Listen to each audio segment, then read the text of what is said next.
Hey Tracy, hi Heather. Hey Billy Joe. I'm doing good. How are you doing?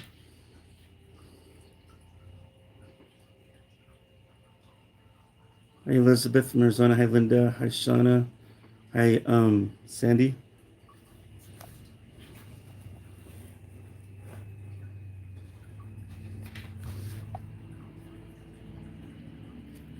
Hi Leola.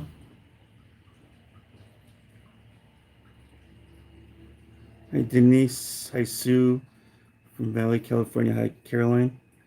Carolyn.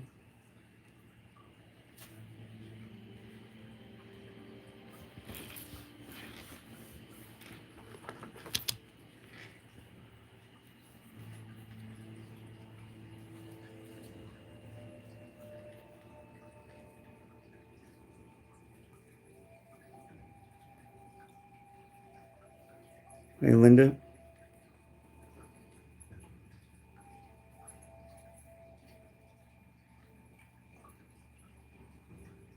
I'm not doing readings right now. I do those on Sundays. Hi Terry. Hi Heather. Um, my dogs, they're being okay today. They're not being too needy. One's laying down, the other one's walking around, but they're doing okay. Hi Kimberly. Hi Yvette. Hi oh,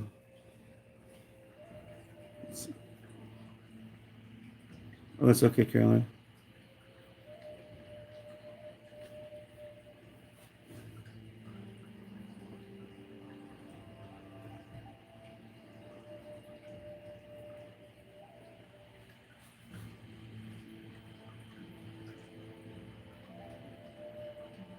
Thanks, Denise.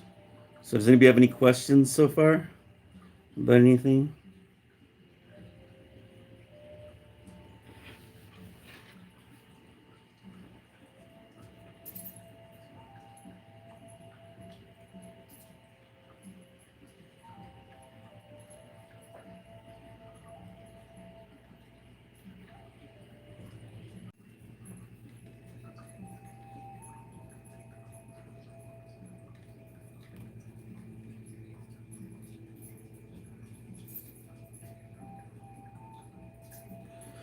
Yeah, and there's different ways you can find a spirit guide. You know, there's certain mediums that will help you connect with this spirit guide. I don't do it. I mean, I connect with your spirit guide, but I won't. One thing I don't do is give out names of a spirit guide. Some mediums will. I won't do it. Other ways you can do it is right when you wake up in the morning, just ask who your spirit guide is and keep doing it until you get the name in your head. And that's probably going to be the best way. Other ways is learning to meditate, and that takes a while. But if you keep meditating often, you probably ask to see your spirit guide. He'll show or she'll show themselves to you.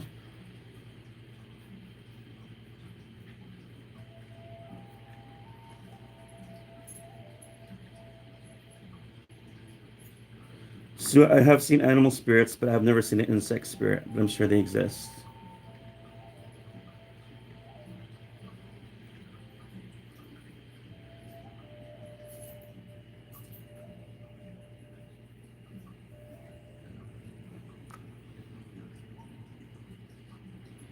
Carolyn, if you're hearing Gregorian chants, I wouldn't worry about that. That's usually something holy. Um, I would probably not. I mean, I'd probably feel like that's protective. If it's not making you have fear, then I would let it go and not worry about it. It's probably angels or something good near you. I wouldn't think if it's anything negative.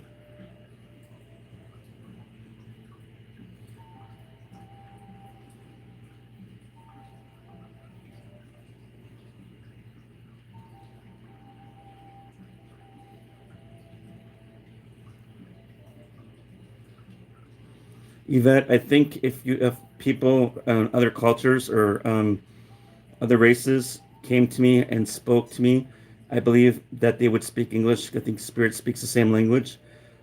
The only difference is that the English culture is different than another person's culture, and it might sound a little bit different when it comes out.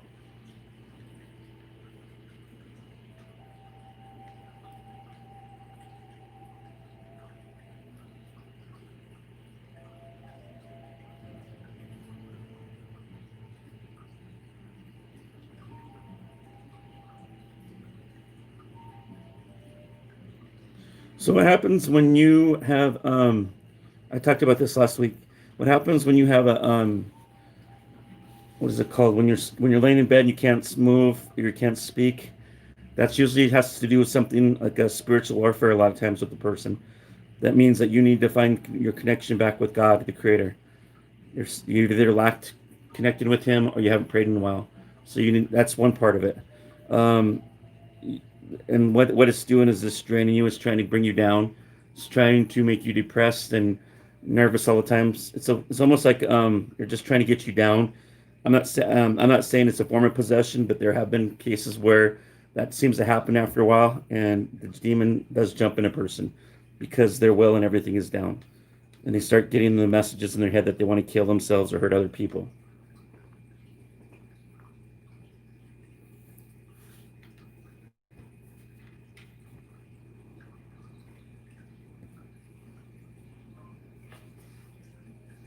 If you're being held when you're laying down, that's not your husband. That's probably something dark.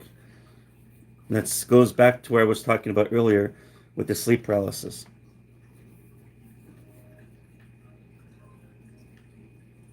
If you're having nightmares and something's whispering in your ear, that means you probably need to find out what's going on, find out why it was invited in your house, and make sure that you don't have a spiritual attachment on you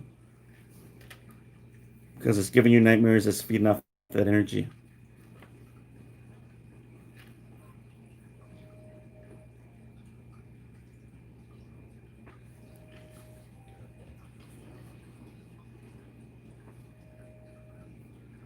I am, Heather. I don't know when it will be, but I will.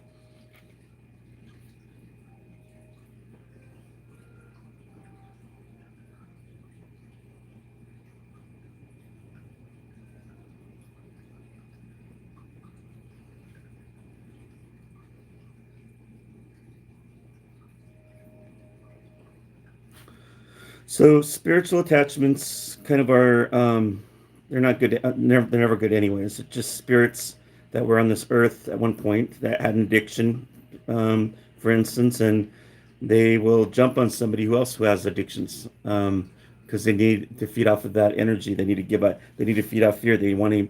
That's why some people with addictions have a hard time quitting because of that. They do have an attachment on their back, and I've seen those attachments before.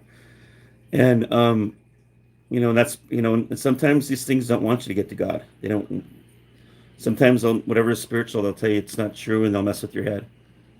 The only way to get rid of them is a medicine man or a priest will bless you, and that should usually get off. But then after that, it's just again, it's a warning that you need to get back with God. Hey, Heidi.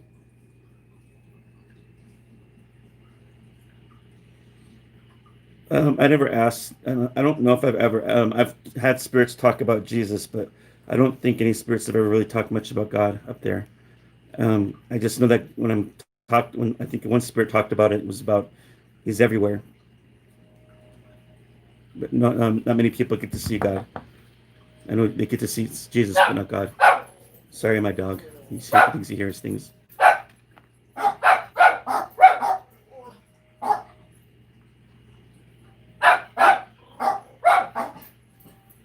So then, what it means is when you have a veil over your face, that usually means that you have a gift. You're born with a gift. That's what that means.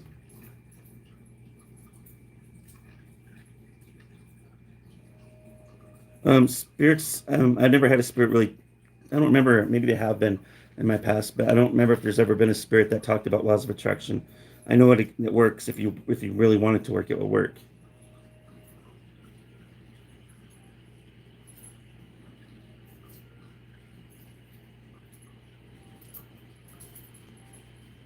Caroline, if you're hearing a disembodied voice whisper in your ear, that's usually a sign of an earthbound spirit, a spirit that didn't cross over. And again, those things are never good either. So, Elizabeth, how are you going to find out? You probably need to connect with the psychic or a medium to find out what's going on with you. You're welcome, Sandy.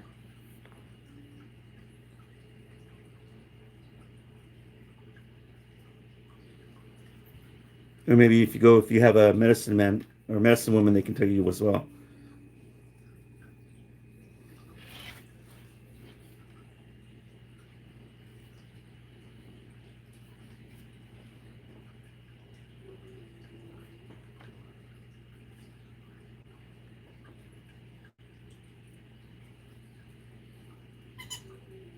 Oh, she's whispering in your dream, then I'd probably say it's still an earthbound spirit that's trying to mess with you. If it's causing fear, that's what it's doing. So it can feed off the fear.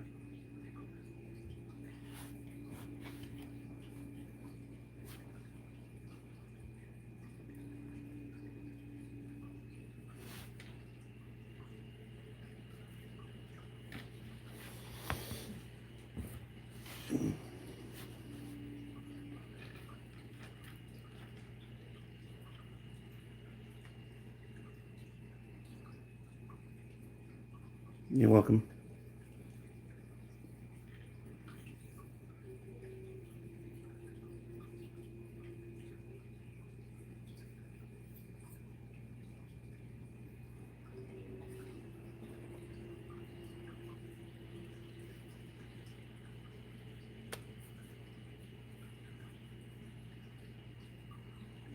So, yeah, I do know what's going to happen with the presidential debate, but I don't talk about it because I try to keep that off my pages, any politics stuff, because politics is about, it's a different thing of what I'm doing. I'm mostly about healing and delivering messages. But when it comes to politics, I don't put that stuff out in the rooms because what it does is people who have this gift and they do that kind of stuff, they put what they know out there. It can ruin stuff for people. So I choose not to. Caroline, if you're going to find out if you're gifted, again, psychic or medium, or a person that's got a gift, they can tell you.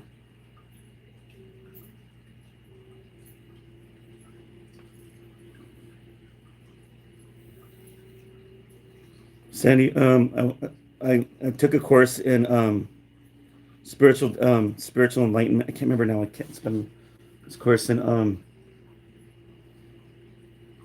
I was certified in it. Now I just lost what it was called.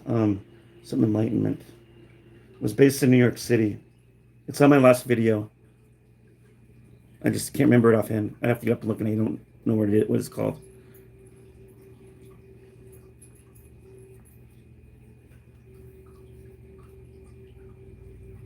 But people, it's interesting. It's funny because I've said this numerous times as well. Some people will, they think, when you have this gift, people want this gift really bad. People are very envious of this gift. People, that do card readers or people who are psychics, but they want to be mediums. They envy this, and I get that quite a bit.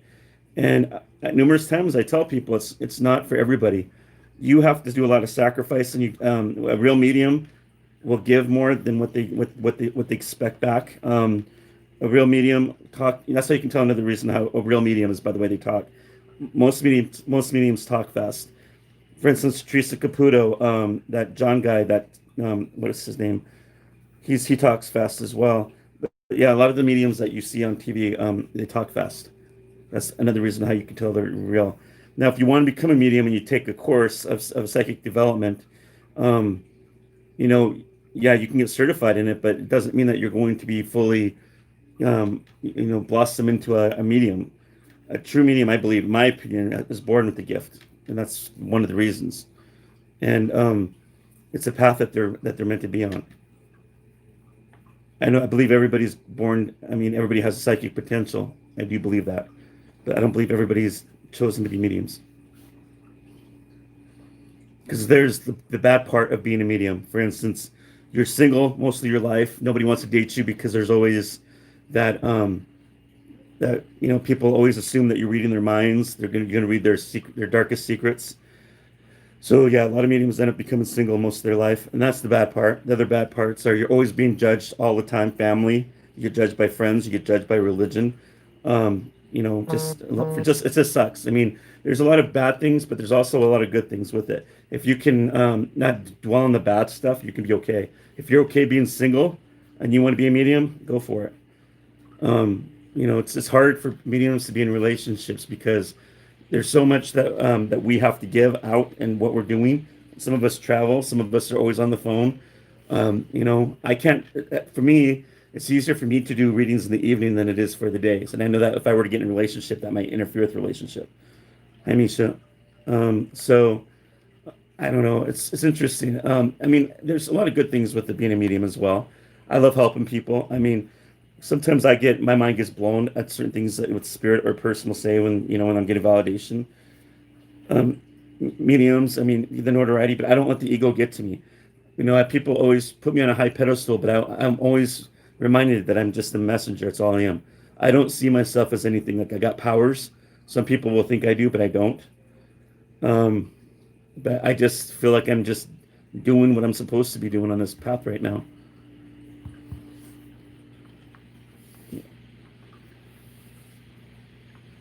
Oh my, the mental mediumship, Kimberly. Okay, so I know I got two of them. I'm a trance medium and a mental medium, and there's different mediumships out there. For instance, there's sleeping mediumship, there's mental mediumship, there's physical mediumship, trance mediumship, and I thought there was another one. I might have just missed it. But yeah, there's different mediumships out there. The one I got is a trance mediumship and the mental mediumship. So when you hear me scribbling or watch me scribble when I'm doing readings, that I don't, you'll see me looking around, and that I kind of it's kind of hard to explain. I feel like my one foot's in the real world and the other foot's in the other world, and that's when I'm all of a sudden my third eye opens up and and I can see visions coming my way. I can tell you what your loved one looks like when they're coming to me, what they're dressed like, what their hairstyle is.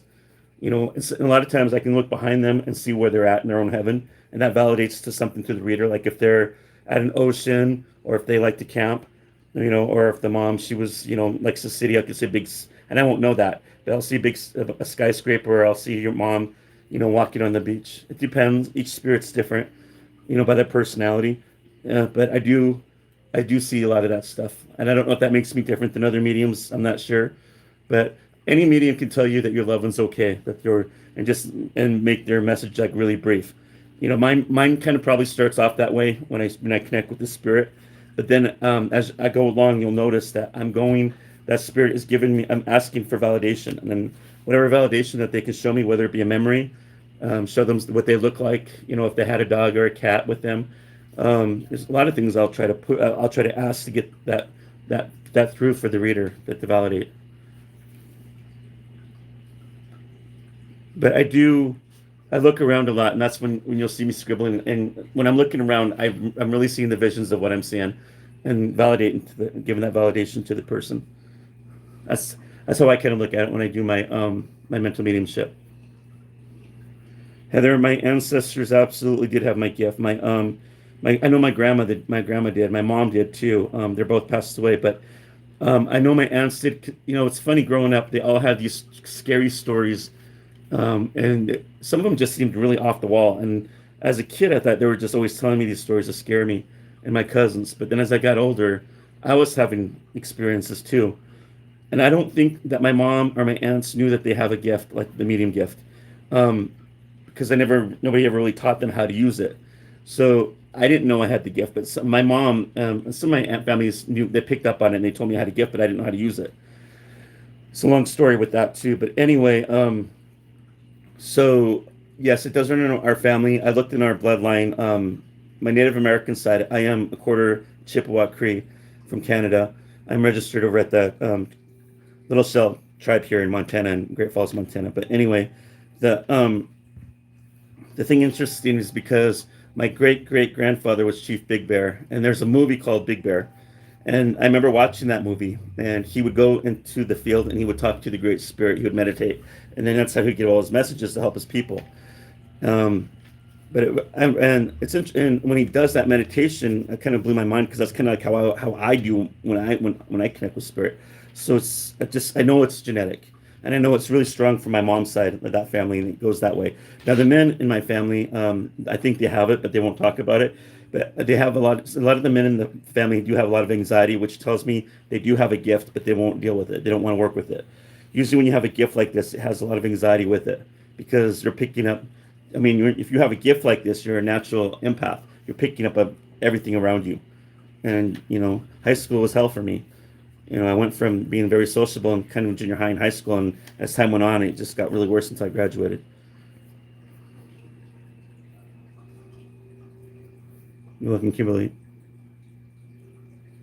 Yeah, Caroline, everybody has psychic gifts. It's up to the person if they want to make it stronger or not. You can use tools of divination. A lot of meditation works.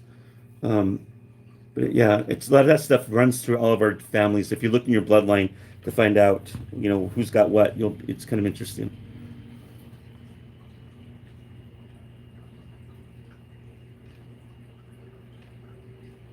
Elizabeth, I believe in that stuff. God works wonders like that. I do. When you're praying to um, Saint Michael for protection, and all of a sudden you're on Facebook, and there, a picture of him shows that's. I believe in that. I don't believe in coincidences. That stuff like that, I do believe. I've had so many experiences in my life that I can't explain, but I do believe in that. You're welcome, Heather.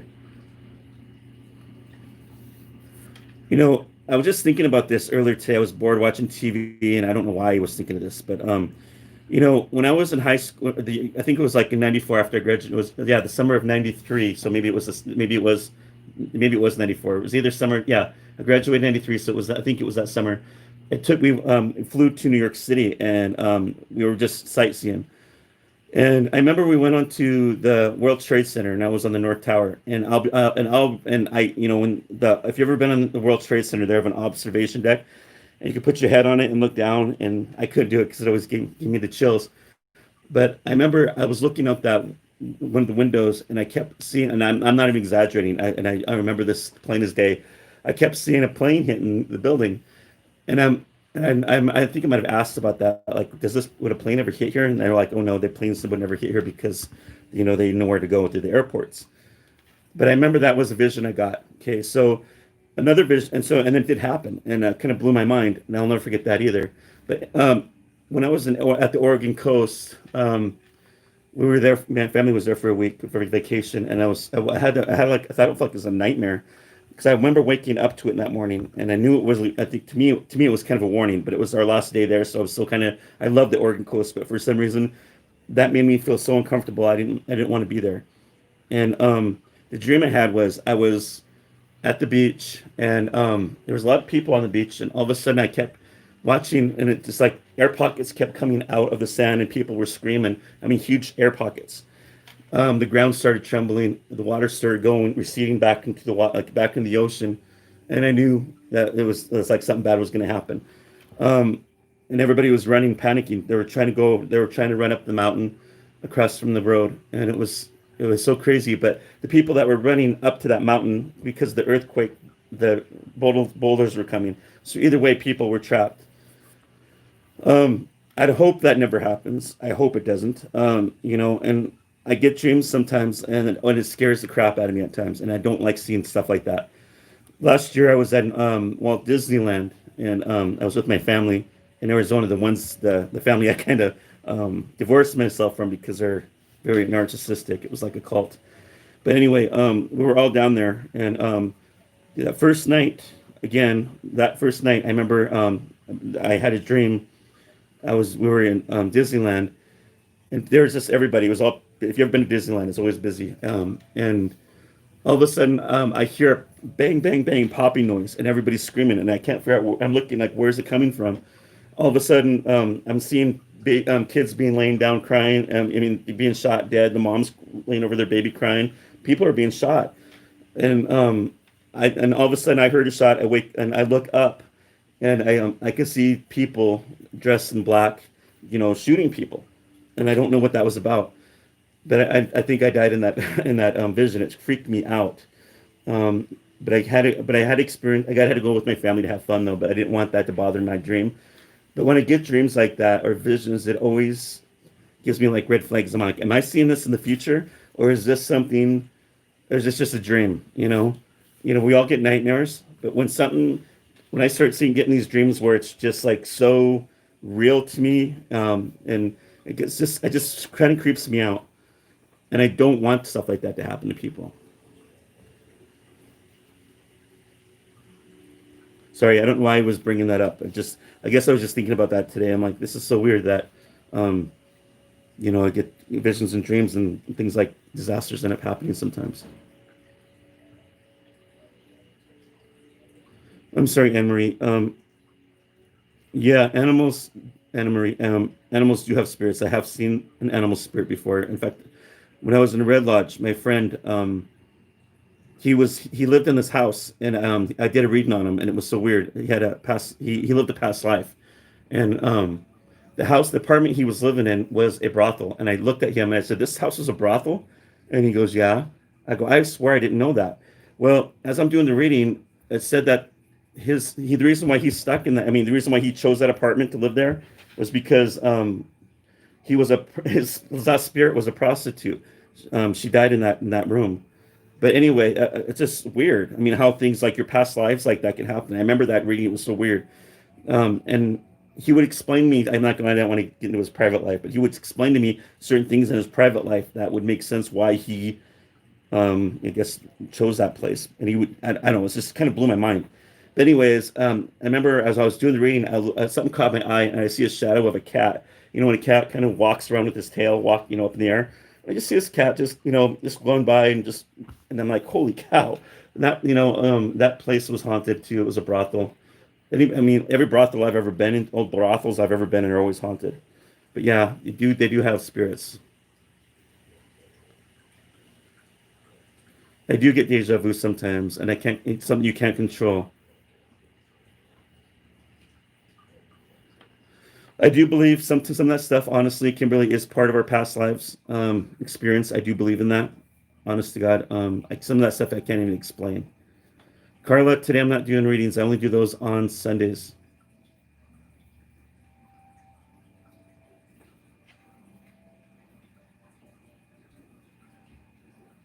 Hi, Mary Ann. Welcome.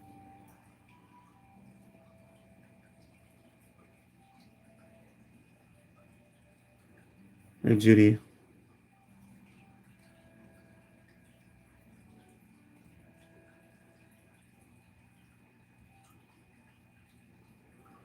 When I'm in the room, do you and others feel it too? I don't know if I've ever experienced deja vu with the same people. Because I think some people, if they do experience it and I feel it, maybe they don't say anything because I won't say anything. But there's been times where I knew for a fact I've been in certain places around the world and I've been there and I'm like, oh my God, I can tell you what's around that building, but I can't explain it because I think my spirit lived that before.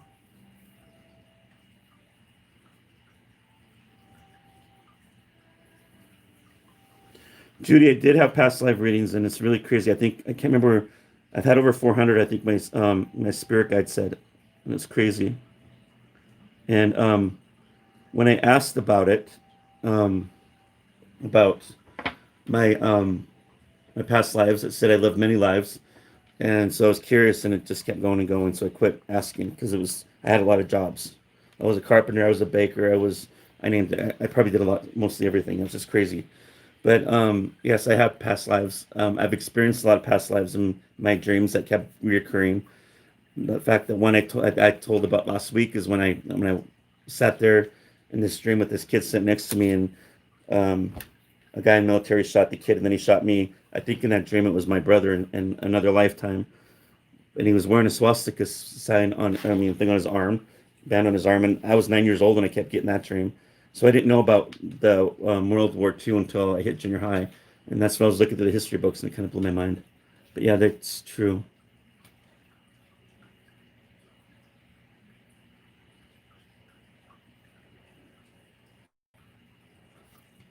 I'm on 7 p.m. on Sundays on Mountain Time on my Facebook page.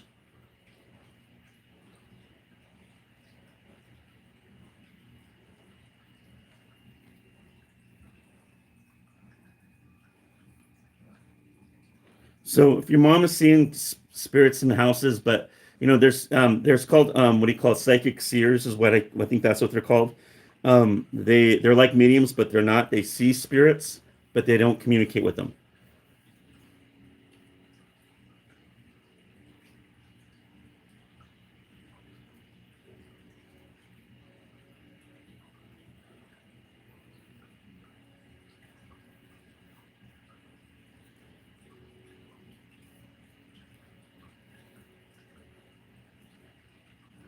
The most vivid one I remember the most is that one I just told you. I think Judy was the one where that officer shot the kid next to me and then shot me. That really, I mean, as a 9-year-old, I'm experiencing that in my dream, and it was always recurring. I'm surprised I didn't have post traumatic stress from that. But yeah, it was my spirit's mind remembering that through the dream.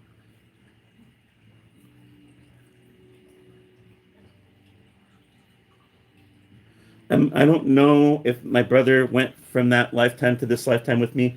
I mean, I've got some brothers, but I don't know if that was any of them. I couldn't tell you. I didn't get too into that in that life. I'm not sure.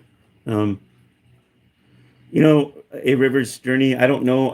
Everybody's different. Some people have a few past lives. Some have many. If you look at the astrological chart, Aries is the beginning, and then Pisces is the end. And I think I've hit around all of them about three or four, I mean, a few times from the beginning to the end. And maybe this is why I have another. Maybe this is why I'm so gifted with this gift. I don't know. But some people don't learn, and they're not learning what they're supposed to learn in this life. So I'm not God, so I don't know His ways. But I have been told that people will come back until they finish their path. They have to learn something in that path.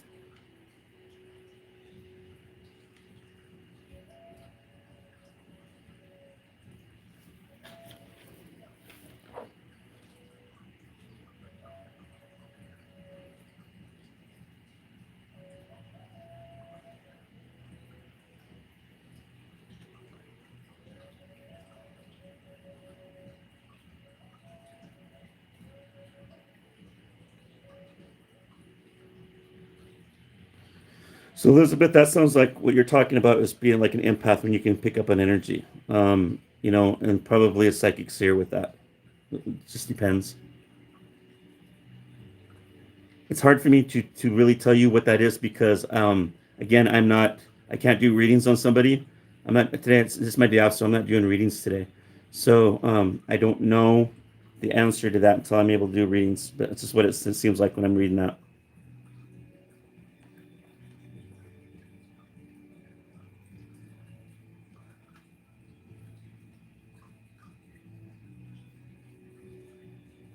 Yes, Judy, you come back until it's resolved.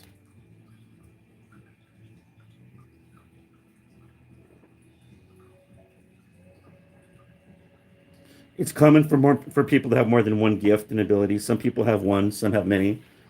Like I don't do future readings. I don't look in. I don't see a lot of future stuff. I mean, if I do, I get them in dreams. I'm noticing.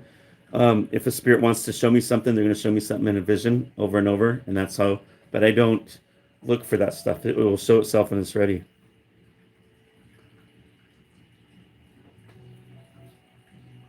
And it's up to the person with the gifts if they want to use them or not. If you keep pushing it aside, I think your spirit guide or whatever is not going to keep letting you keep going with it for a while unless you need it. But I think it's a lot of people do that. They push that stuff aside because they think they're going to get judged. They think they're going to. It's not true. It's just their imagination and so on.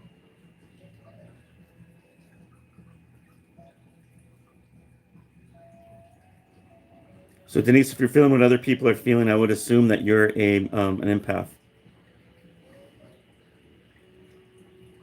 It's a gift, yes, it is, and there's good things about empaths and there's bad things about empaths. Empaths, sociopaths, and narcissists love empaths. They're like the wolves, and we're like the sheep to them. So they're always looking for us. Empaths are always being walked on, used, like we're the ones that we're like the doormats for some people. And if we don't learn how to control that, who knows? You might come back again as an empath until you figure it out. Hi Heidi, hi Cynthia.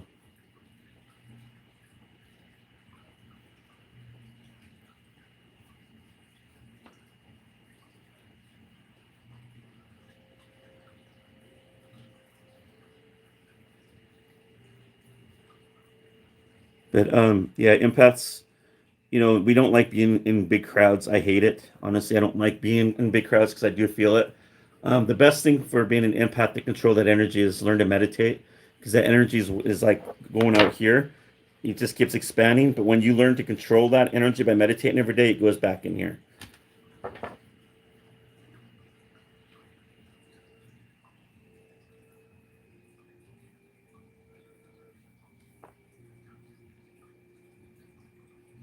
Elma, if you're getting something negative around you, it's probably not good, to be honest with you. It's probably not a good spirit. Judy's asking, what is my take on hypnosis? Hypnosis helped me and saved my life. I believe that, and I'll tell you why. I used to be a heavy smoker in my 20s, and I used to smoke a pack and a half a day, and it was hard for me to quit.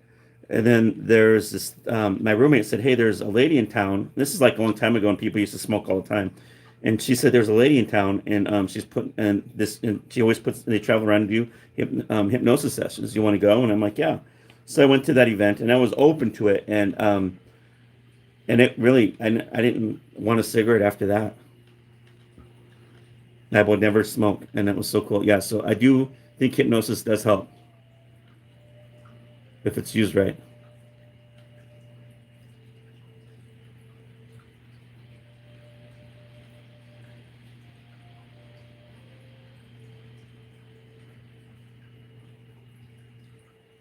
So, and I believe you on that one about your father-in-law passing away. They find spirits always find ways of letting you know they're there.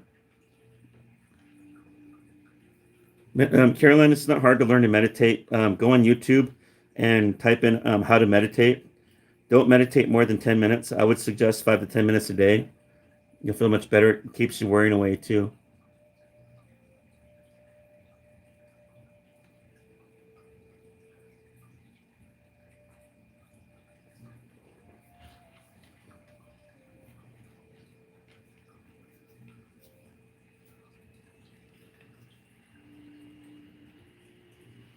Thanks, Mariana. It was hard. Growing up around my mom smoking, and back in those days, the 80s, 90s, everybody seemed to be smoking. So I picked up on that bad habit. Um, and I'm good now. Thank you.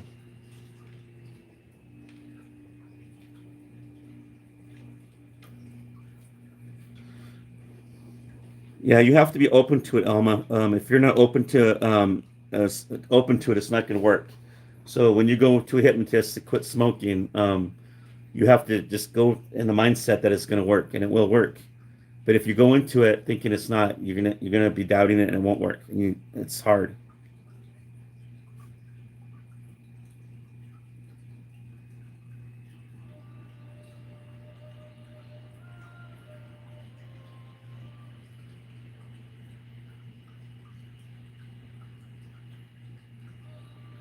Kimberly, I would say your son's talking about a past life when he died in the mountains at the age of 47, and he had kids. I would say he's accurate, and I would try to get as much information off of him as you can. And if you can look it up, that'd be interesting to find out who it was if you can. Um, yeah, your son's lived. I'm sure he's lived a few lives. But when we're younger like that, we're just more open to it. Like at the age of 8 or 9, when I kept having those dreams, I was seeing more of that than I have when I got older.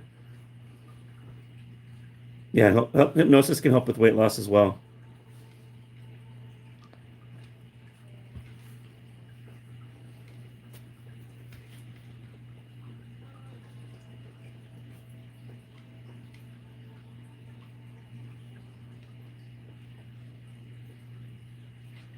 I'm not doing readings today, Anna Marie, but if your dog is with you, you're gonna know. You're gonna hear faint. You're gonna know your dog's bark if it sounds. If you're in the house and it's quiet once in a while, you may hear that faint barking noise in the background. It's your dog. Some people have seen muddy footprints in their house, and some people have seen their pets laying, the imprint of their bed, of their dog laying down on their bed with them, or their cat. There's different ways. Sometimes you can feel something rub against your leg. That will be your dog's spirit.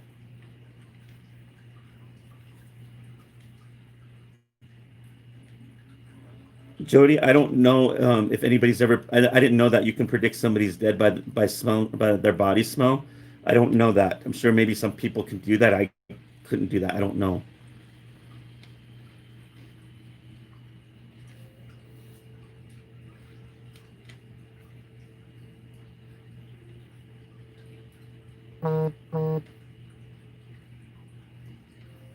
Kimberly, your maybe your son has a gift. If you've seen an aura on people, that would be an aura. Yes, it's interesting to find out what kind of gift your kid has. He's seeing auras and he's talking about past lives. That probably when kids see that stuff, they're not lying. They're telling you the truth. Yes, smoking is one of the hardest things I ever had to do.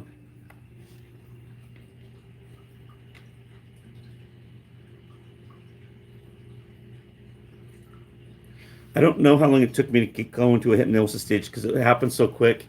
I I mean, you just listen to what they're telling you, and it's really weird, and I don't know how to explain it. You get. I don't think I was sleeping. I heard everything she was saying, but it worked.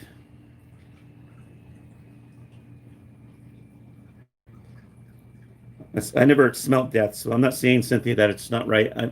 I think you have a gift. We all have different gifts. Um, that's the first time I've heard of it, though. It's interesting, though.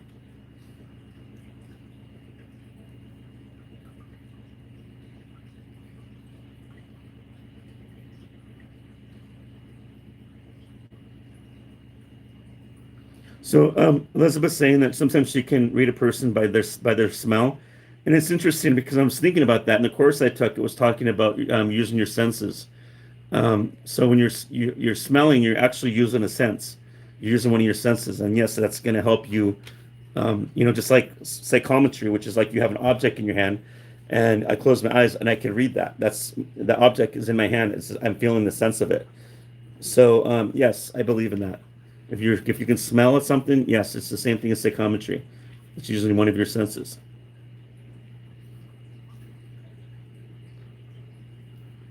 Sean, if you're getting a bad presence right on your right shoulder at night, that's probably not a good thing. So if Heidi, if you're smelling scents of lavender around you, that could be somebody coming to visit you. Could be a grandmother, an aunt that liked lavender. Find out who liked flowers that were lavender or who had perfume or something that liked lavender. That would be the person on the other side coming to visit you.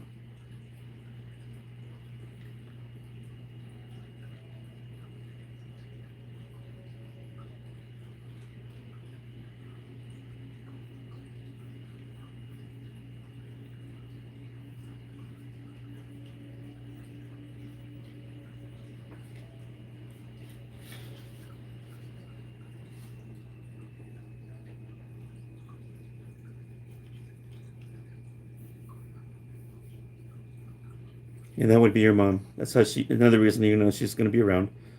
Sometimes our loved ones don't always do things every day to let us know they're there. They do things, it's like a pattern. And it's hard to explain. Like for instance, if you have a loud uncle, or just understand that when that loud uncle died, he's going to be making noises probably in the kitchen because kitchens make a lot of noises, and you might hear a thump. If you have a cousin that likes to do pranks, understand that if you left your keys somewhere, all of a sudden those keys are missing or put somewhere else, that's going to be that cousin. You have a grandma that died of cancer. Maybe you're outside one day and this little bird keeps chirping at you, and you feel like something's connected with it. You know it's something, but you can't explain it. It's your grandma. It's just how you connect them with their personalities and what they would do, and it's all a pattern. Like your grandma wouldn't do the same thing as your cousin would when he came to visit, if that makes sense. It's just by their personality and what they do. Now, when spirits do visit, they a lot of times they just stand and they're quiet and then they walk and then they go away. They don't they don't always do things every day to let us know they're there. Sometimes you can pick up on them and feel them, and sometimes you don't. They're just here, and then it's like they're doing their rounds. They'll go check on everybody. That's what I call it. They're doing their rounds. But sometimes when something's bothering us, we're sad or we're bothered, or when we're not talking to them or thinking of them enough, they're going to let us know they're around. They're going to do something, and it's one of their patterns that they're going to do.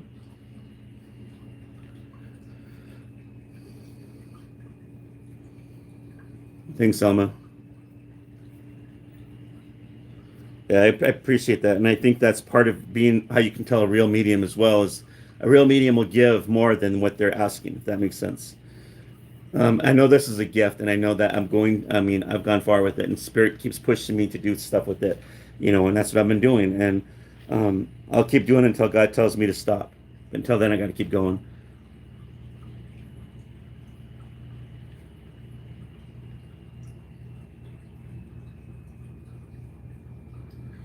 I don't know if our loved ones, Michelle, can morph into someone alive. I've seen them come as like nature.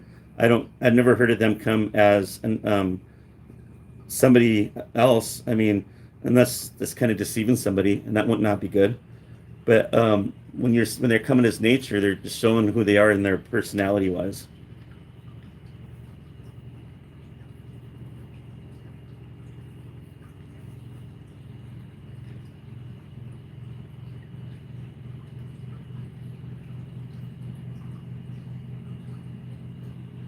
You're welcome, Emma. I'm sorry, Caroline. I'm glad you're better.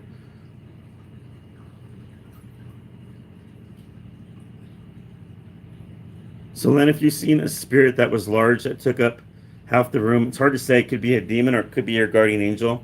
It depends on what you felt at that moment. Did you feel fear? Did it have a weird smell to it? Because usually that would be a demon. If you didn't feel fear, and you saw that and you were in awe and it was probably maybe something of light, then I would say it's your angel.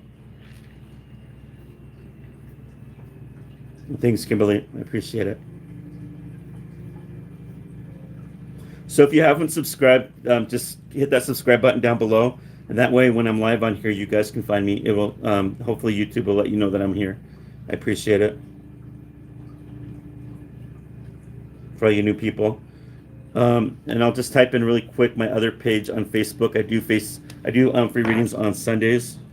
Let me see if so I don't forget.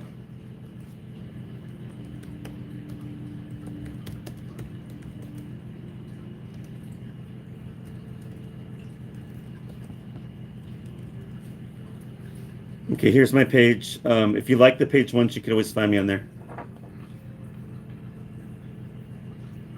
Angels around us all the time, but here's the thing, Sandy. Guardian angels, it seems like they don't help people when you don't believe in God, if that makes sense. And I'm noticing that, like when people are more with God and they pray a lot, I think that God is more apt to help you with your angels. But if you're away from God and you're forgetting about God and you're asking God for help with the angels and you're not getting that help, you know, I question that person's spirituality and their belief system in God. Because if you don't have that relationship with God, I don't know his ways, but I don't, from what all the things I've been experiencing and what I've read and everything, it just seems like you should always have that relationship. The more you closer with God, the more your angels can help you. If that makes sense.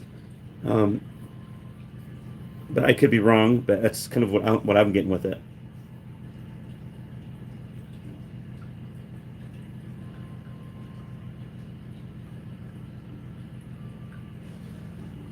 Caroline, if you were experiencing a lot of paranormal and you were thinking about suicide twice, I would think that the spirit that's in that house is malevolent and not good. It was probably telling you to hurt yourself. Because I can guarantee you that probably really wasn't you. It was probably draining of your energy and causing you a lot of anxiety.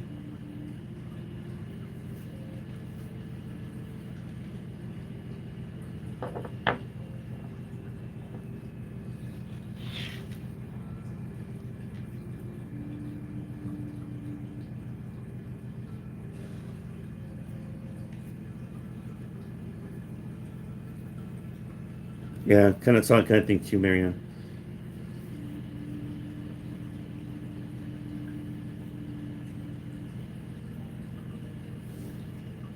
Yeah, there's people on that Facebook Alma that are there's fakes on there and wannabes and I'm getting that almost every week. There's somebody out there trying to pretend to be me. It's annoying. So I always have to try to find a way of blocking them and reporting them. Thanks, Linda. Appreciate it. Thanks, Heidi.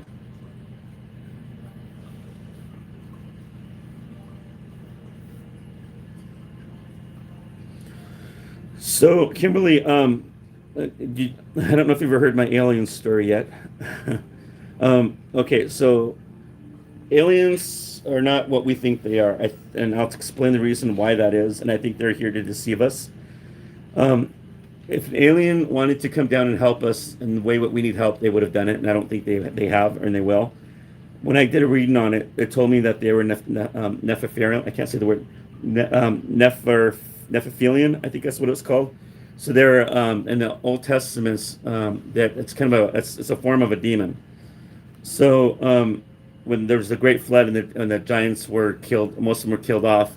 Some of these beings, I don't know, they got smart and I don't know the knowledge they had. They started using UFOs, and then they started going. And what they do is they'll take people's DNA and they use that to help them keep going.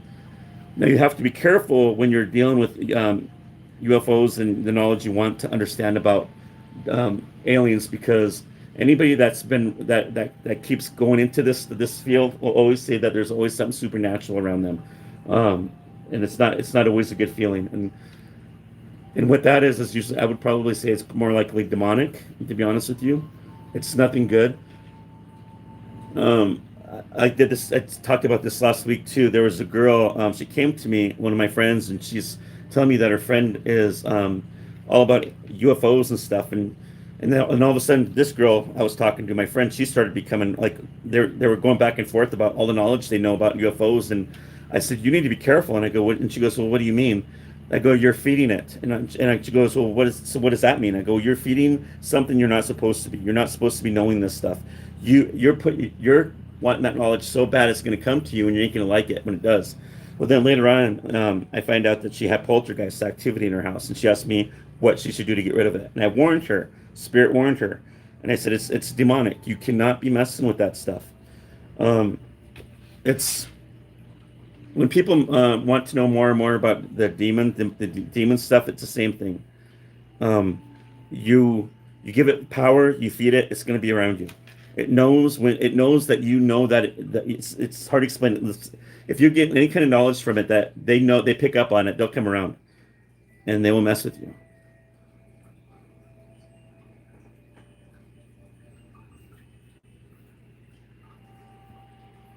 So Denise, if you missed my appointment, just message me on my Facebook and I'll have to see where it's at, what happened.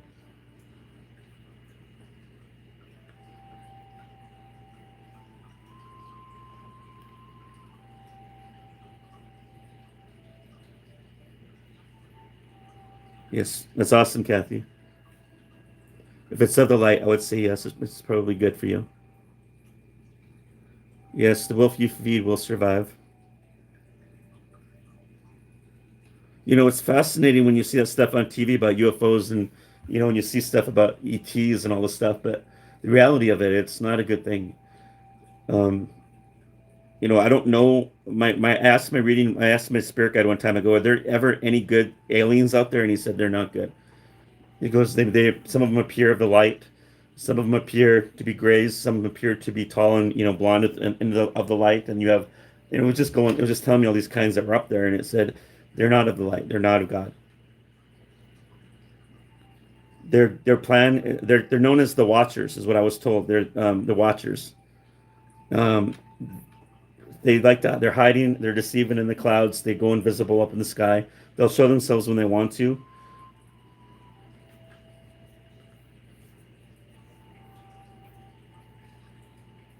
But yeah, you got to be careful with that stuff.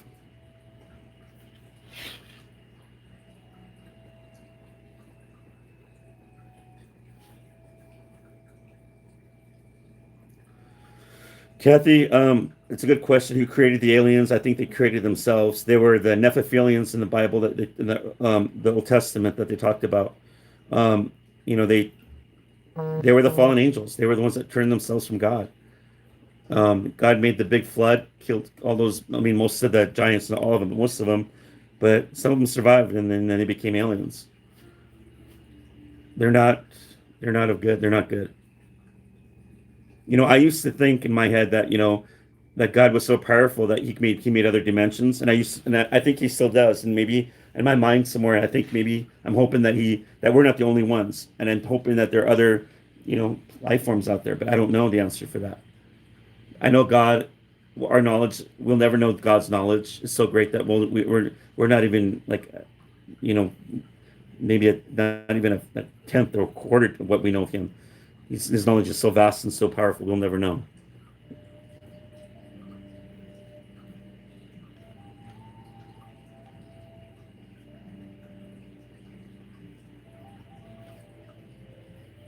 When I live in a small town here called Laurel, Montana, and my old dog, I used to take him for walks around the neighborhood in the evening, and I would always feel like I'm being watched, and every time that happens, I'm always getting turned to look to see where I'm being watched at. And I look up, and sometimes there'd be a big, huge, bright star up in the sky, and I'd watch it, and it would go dim, and then it would take off.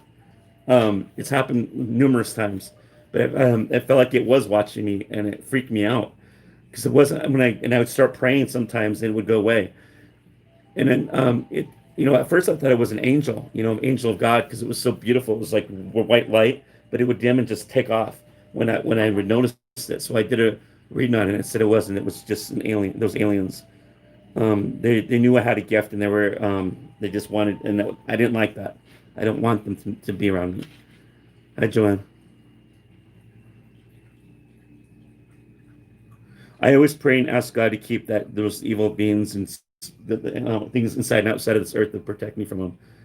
And He has. I haven't had anything like that happening for a while, but there have times where I would look up in the sky and I'll see something that's it's not of not human.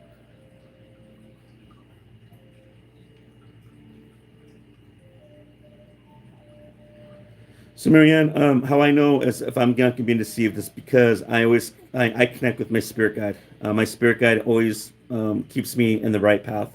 Um, you know, I didn't know much about a lot of things spiritual stuff, but my spirit guide will warn me about tools of divination if I'm not protected, what that can do. He always reminds me to pray before and after reading. Sometimes he'll tell me to make sure I carry my rosaries that are blessed in my pocket. I trust my spirit guide, so I go with what he tells me.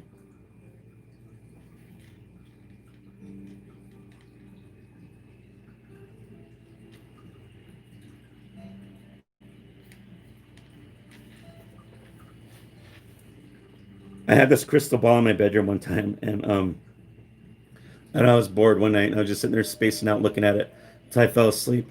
Well, then I was getting ready to go to my other job at the time, so I just was checking to see how my day was going to go. And my spirit guide said, "This is what he said. He goes, you be careful because when you're looking into that crystal ball like that, that's how do you put it? It's a tool of divination." And I go, "What does that mean?" And he told me that if I'm not protected, I could be opening something up, and I didn't know that. So I covered that my ball. I mean, I have my that crystal ball somewhere in my house. I used to cover it up, and I just leave it up to display now. But I don't use it. I don't look into it like that anymore.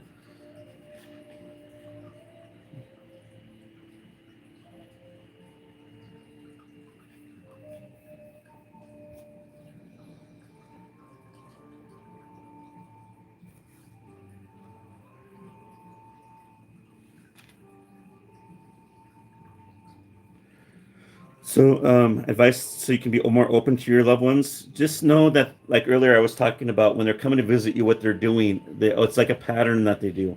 If you know their pattern, just acknowledge them and say hi to them. If you want them to visit you more, at night in dreams, ask them to come visit you. Say their first and last name every night, and eventually they'll come visit you. It might not be that night, it might be that week or the next week, but you got to keep being persistent, and they will. Um, Talk to them more. And when we don't talk to our loved ones, I think about them sometimes. They will let us know they're around. They will, because we're all connected. Terry, I don't know. My spirit guide gives me names, and that's how I trust what he's telling me. I don't want to. I don't know. Maybe a spirit guide, if they're okay with it, you give them. They want to be called a nickname, fine. But I want to know who I'm talking to, if that makes sense.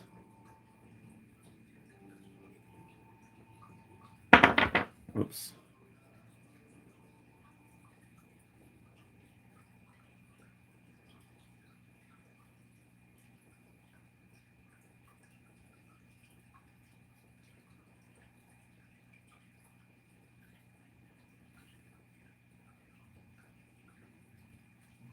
You're welcome.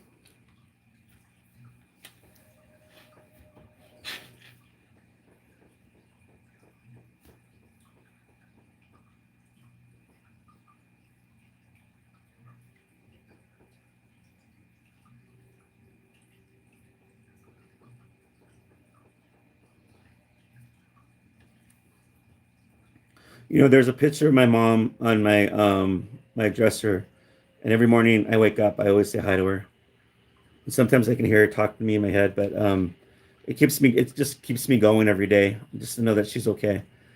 Um, but she messes with my brother at his house. I think my brother thinks of her a lot, but he doesn't talk to her, and she'll mess with him. She likes to like he's working on his truck in his garage. He always turns on her radio and listens to it, but when he's gone, that radio the volume goes up high. So whoever's coming back in that house, whether it be his wife or his kids or him, that radio is always turned up. Nobody's been in that house to turn it up.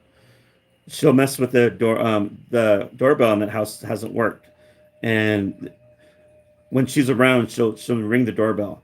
And I've heard that story. So when I was there one time, I think we're talking about my dad, and then my mom's name was brought up, and me and my brother and sister-in-law were talking. All of a sudden, that doorbell rang, and we went outside, and nobody was there. It was my mom.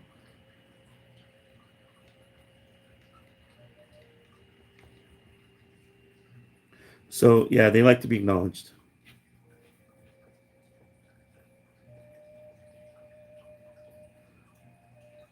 Guardian, spirit guardian.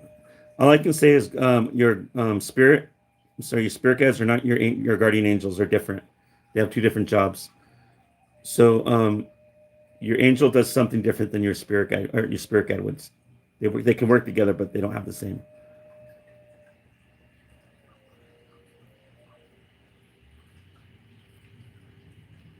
Some angels don't come to people. Most angels don't come to people with wings because I think it's more of an ego thing, and they don't do ego. Hi, Shirley.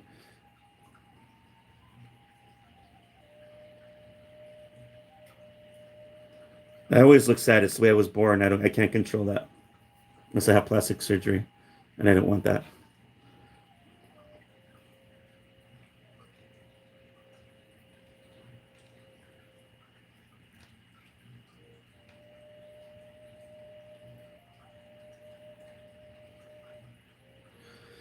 Joanne, when I connect with spirit, when I connect with spirit, their personalities don't change. If you have an uncle that likes to cuss, I'm sure they don't cuss in heaven, but when they're coming down here, they're gonna cuss, and the people there are gonna laugh because they're gonna know it's your uncle.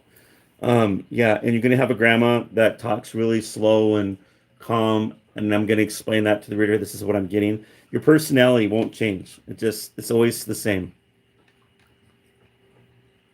If it's something, if you have a bad demeanor, all the negative stuff when you cross to heaven is gone. It doesn't follow you.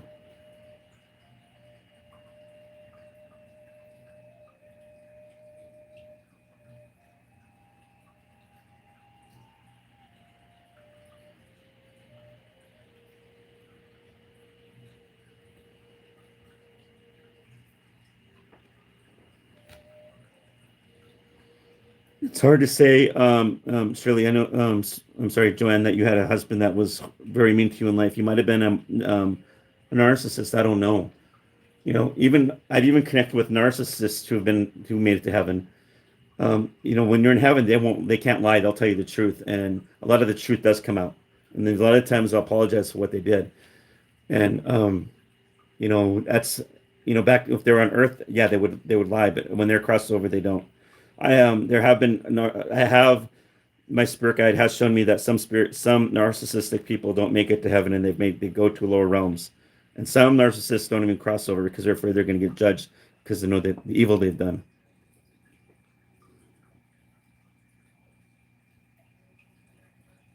No thanks, Eddie.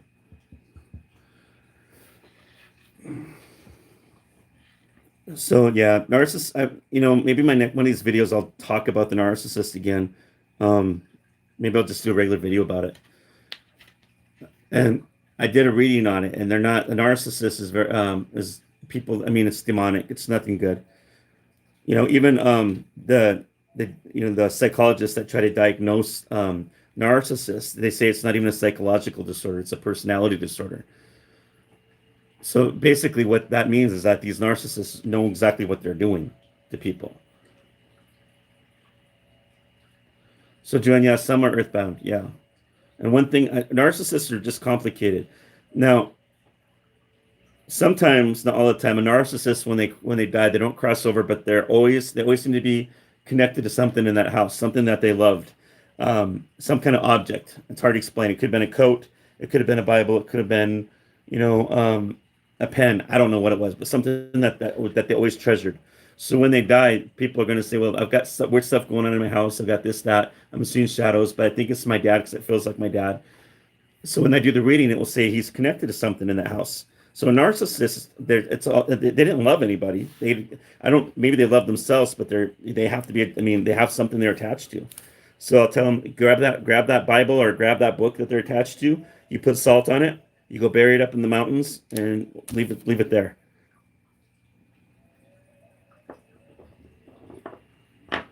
I don't know, Joanne, because I can't do a reading on you and how you would know that. And it's hard to explain.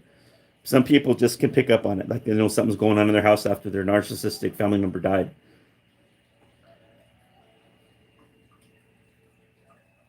Yeah, narcissists are just the worst people.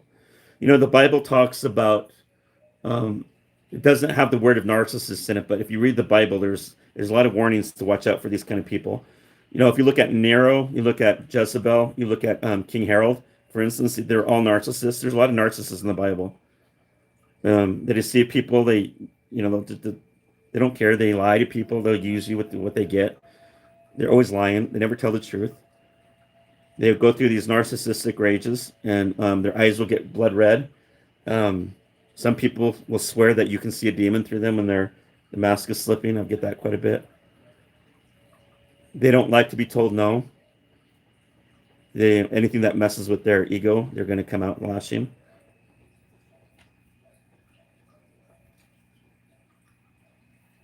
And what causes a narcissist person to be narcissistic? Many reasons. Sometimes what will happen to a kid is when they're little. Sometimes some kind of abuse or neglect will happen, whether it be sexual, physical abuse, or neglect. And that kid's self-esteem is really low. Or, you know, they don't feel good about themselves. Even when they're adults, even when they become narcissists, they still have that problem, that self-esteem issue.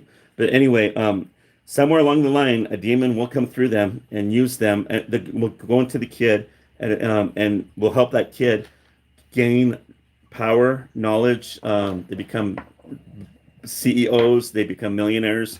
They always seem to have some kind of power.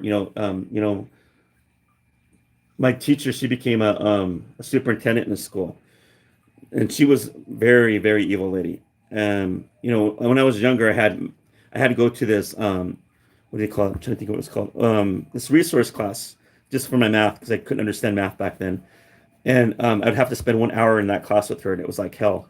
And there was different ages of kids in there, and she'd always put us down, never bringing us up.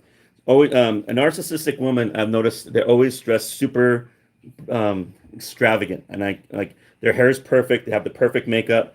Their clothes are just so perfect. Like they have, like it's like they're trying to outdo all the other women. Um, and she'd always walk around with these boots, and you could always hear those boots walking down the hall when she's coming. One time, this one kid was kind of, I don't know what was going on, and he asked her a question.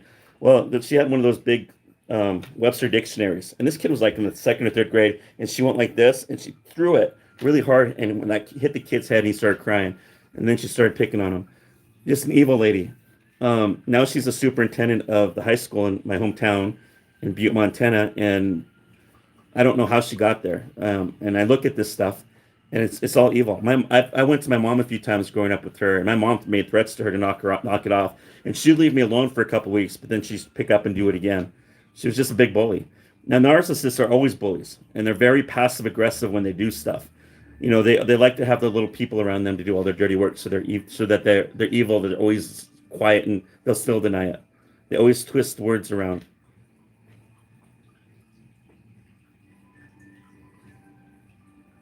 Very selfish and very controlling.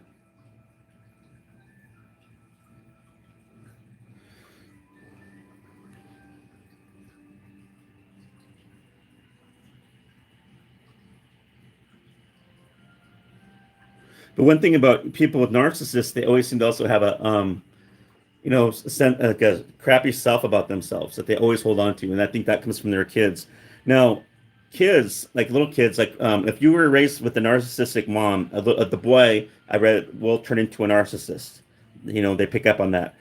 Girls, when they're raised by narcissistic parents, they will do is subconsciously they find the bad boys who are narcissists, and then they end up getting used, treated badly, abused. You know, it's that during that time you're going to have to find a way of breaking that cycle, and that's again, here we go again about cycles about our past lives. You're going to have to find a way of breaking that before you have to keep coming back here and going through that crap again.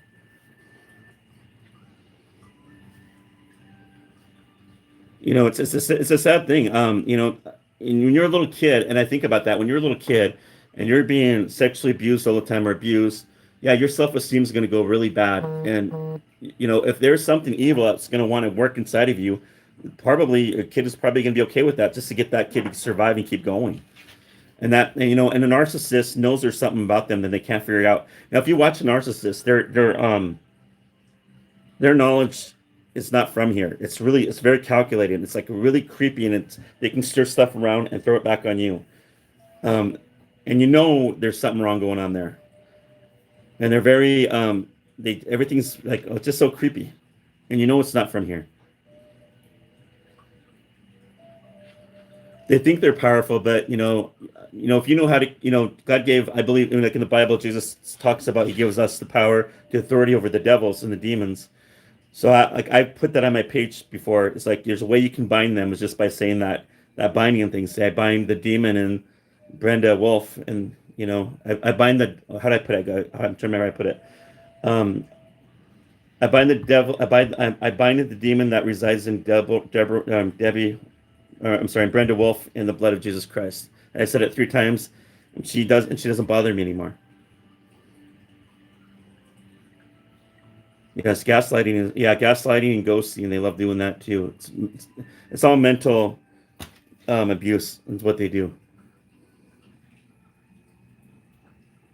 My stepmom, she's a pastor's wife, so she'll tell everybody she's giving all this money to the churches. And every time I'm down there in Arizona, on Sundays, I didn't really go to church, which is I thought was really weird. But she wants to make sure everybody knows that. I think she was lying. She said she gave all this money to all these homeless people. She's always lying. So she's it's just interesting. Like she just wants everybody to know that that's what she does. Well, when I did a reading on that, I said, why is the if she's a pastor's wife, then if there's really a demon in her, what's going on? And it says the demon hibernates in a lot of these people. It just lays dormant, and when it's ready to come out, you're going to see it when the rage comes out, when they're scheming. That's when you're going to see the demon. And it said, watch her eyes. Their eyes always get red. You'll see demons morph sometimes out of their face. And there's been many people that have seen that. Um, yeah, my stepmother, and they just love getting people against each other. Well, she got me and my dad against each other. I'd never met my dad my entire life. I just met him this last year. We've met each other about 6 times. So during that time, she's been watching me and asking questions of my family up here, and observing me so that she can use stuff against my dad. And it worked. So me and my dad don't talk anymore. But when it's a funny thing, when me and my dad were alone, we got along great. But when she come along, he acted different. When I would be in the car with those two, she would always put him down, verbally abusive to him, but he wouldn't stick up for himself. And she would look at me every time when she did it, like to see if I was going to respond. And it was always creeped me out. And I knew something was wrong. She's a very evil lady. But I had to learn, it's another learning lesson in this life, because I had to go, when you're in a medium, you have to go through hell so you can understand people's pain and understand what they're talking about. I probably wouldn't, I mean, I've kind of remember hearing about narcissists, and I think I've had, besides my teacher in grade school, but, but I needed that refresher again, I guess, to learn that so I can help other people. And it's sad. Just keep praying for all those with COVID, Shirley. I agree. I want this all to end too. Yeah, my stepmom, my dad owns a glass company. He installs windshields in cars, and he's out in the heat, 8 hours a day in Arizona, putting those in cars. And when he comes home, she's still making him do all this heavy work, and he's in his late 60s, mid 60s. He should be retired right now, but she won't do it. She won't allow it. She's 10 years younger than him. So she's gonna work him until he dies, and she's gonna take everything. She always pretends she has all this money, but I know she doesn't. But she's always acting like she does.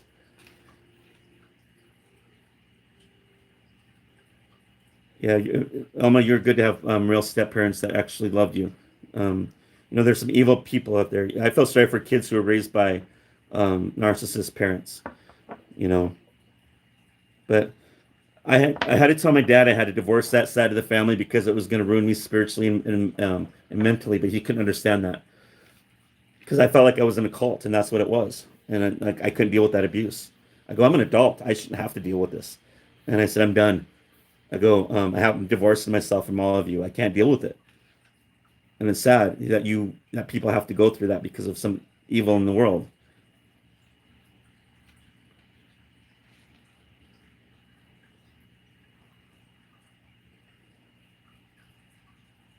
Yeah, and it does help me, and it helps me to help other people with it now because I understand it better.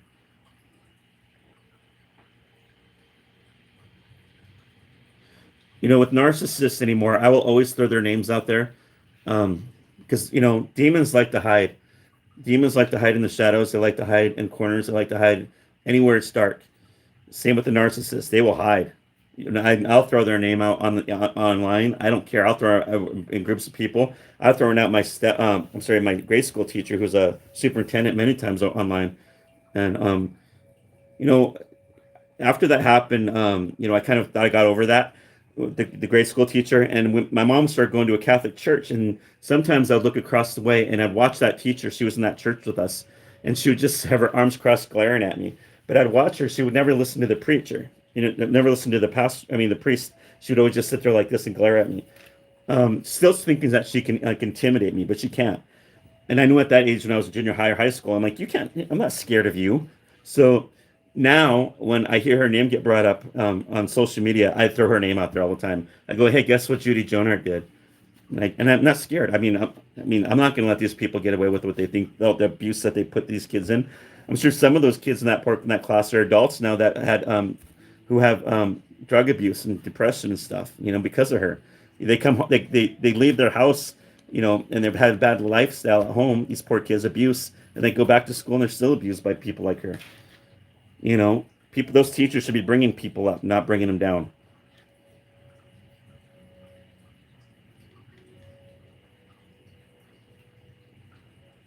You have to cut some people off in your life just so you can have so that you can live normal and not have to worry about drama and all the evil that's around them.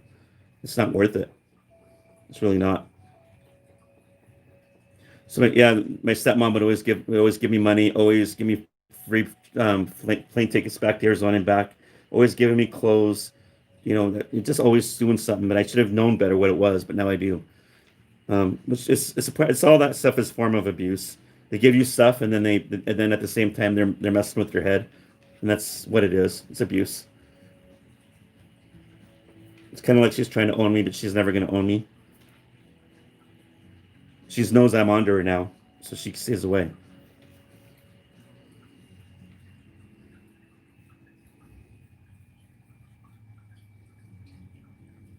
But I'm a lot happier without people like that. I think all of us are. So there's a time in our lives where we just have to, whether it be ex-husbands, ex-girlfriends or boyfriends, whatever, you just got to cut the cord. Just family members, you got to cut them. Yep, they are toxic people. In fact, I had worked at my last job here for the county for 19 and a half years, and I didn't know, and I was always burning out, but there was a lot of toxic people that worked there all the way through the top. Um, yeah, a lot of mind games and stuff too. And I was so glad that when I left that place, there's people everywhere that's just toxic.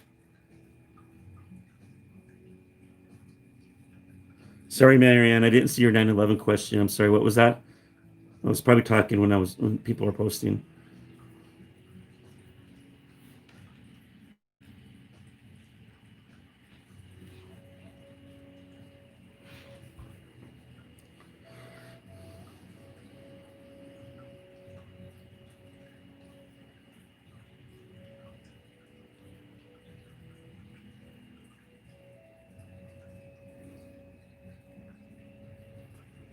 About 9/11, which I thought was interesting too, is that I was reading something and it said when 9/11 happened, when it did happen, it said there was not a cloud in the sky anywhere in the United States. The weather forecasters they said there was not a cloud, which I thought was really weird.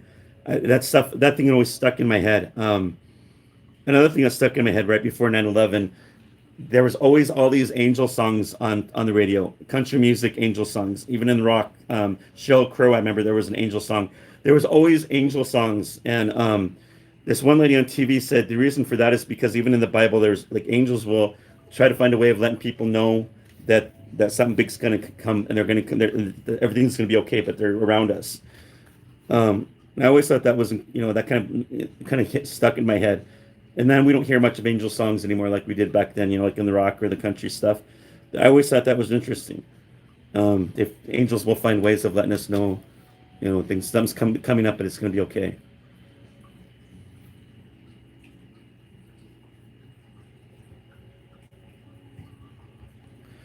But yeah, there's a lot of weird things that happen on that day of 9/11 or that week of it, and it's just, the sad part of it is that the Republicans and the Democrats finally learned to work together and not fight and bicker and blame each other anymore. They've, that was, I remember that day, and it was, you just got seeing more people being more friendly, and I hate to say it, but now it's like totally opposite of what, was back then, 9/11. Now we're seeing totally opposite. People being self-centered, narcissistic stuff, all this crap. Now we have it just, it sucks. And I don't want to get into politics, but I just wish that we could all get to back to that way again. I really do. Let's see here.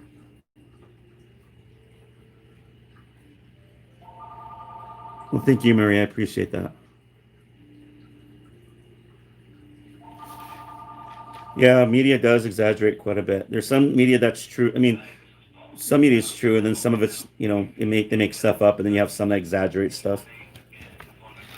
But then you have some politicians that don't want to know, that want people to know the truth and blame the media for it. So it's hard to trust anything.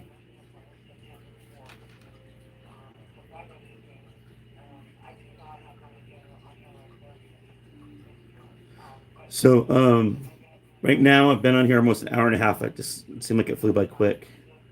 But I will be on Sunday on my. I just posted on here on my page earlier, on my psychic medium page. And if you guys want to, I'll be there. I do free readings on Sundays. So I'll see you guys then.